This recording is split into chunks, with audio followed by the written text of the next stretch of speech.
લક્ષ્ય ન્યૂઝ, એક નજર, એક લક્ષ્ય. ડીસા તાલુકાના ભીલડી ખાતે આવેલા શ્રી ભીલડિયાજી જૈન તીર્થ ખાતે તારીખ 8 જાન્યુઆરી 2026 ગુરુવારના સંસ્કારને સન્માન કાર્યક્રમનું ભવ્ય આયોજન કરવામાં આવ્યું. કાર્યક્રમમાં શ્રેષ્ઠ આચરણ દ્વારા સાધારણ માનવમાંથી ભવ્ય માનવ બનેલા 589 બાળકોને ગોલ્ડ, સિલ્વર તથા બ્રોન્ઝ મેડલ આપી ગૌરવાન્વિત કરવામાં આવ્યા. પવિત્ર કાર્યક્રમ પૂજ્ય આચાર્ય દેવ વિજય તપોરત્ન સુરેશ્વરજી મહારાજ, શિષ્ય રત્ન પૂજ્ય ગણિવર્ય કલ્પરક્ષિત વિજયજી મહારાજ, મુનિરાજ શ્રી જ્ઞાન રક્ષિત વિજયજી મહારાજની નિશ્રામાં કાર્યક્રમ યોજાયો. કાર્યક્રમમાં 51 શાળાઓના બાળકો સહિત 3000થી વધુ જનમેદનીની ઉત્સાહભેર ઉપસ્થિતિ રહી.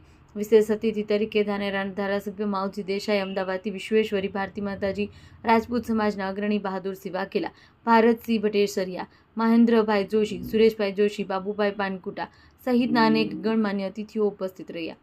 શિક્ષણ વિભાગ તરફથી નાયબ ડીપીઈઓ શાંતિભાઈ જોશીએ ખાસ ઉપસ્થિત રહી બાળકોને પ્રોત્સાહન આપ્યું અને આ 589 બાળકોએ પોતાના જીવનમાં 2500થી વધુ વખત નિયમોનું પાલન કરી સમાજમાં સંસ્કાર સિંચનમાં ક્ષેત્રે બનાસકાંઠા જિલ્લાને ગૌરવ અપાવ્યું છે. બનાસકાંઠાના બાળકોને સંસ્કાર માટે દાનની હાકલ કરતા ધારાસભ્ય માવજીભાઈ દેસાઈ, મહેન્દ્રભાઈ જોશી, સુરેશભાઈ જોશી, બહાદુરસિંહ વાઘેલા, સંયમભાઈ શાહ, બાબુભાઈ દેસાઈ, મનુભા હિંમતસિંહ વાઘેલા, ઉમરી અને સરપંચ મનુભાઈ જોશી સહિતના દાતાઓએ દાન જાહેર કર્યું છે.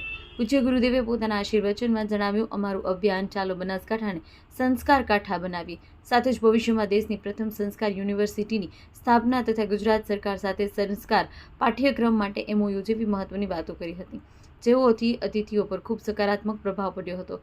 કાર્યક્રમની વ્યવસ્થા HV વાલાણી વિદ્યા મંદિર અને આદર્શ વિદ્યાલય ભીલડીના સંઘ કાર્યકર્તાઓ, ઠાકોર સેના તથા આનંદ પરિવારના સ્ટાફે ઉત્તમ રીતે સંભાળી હતી.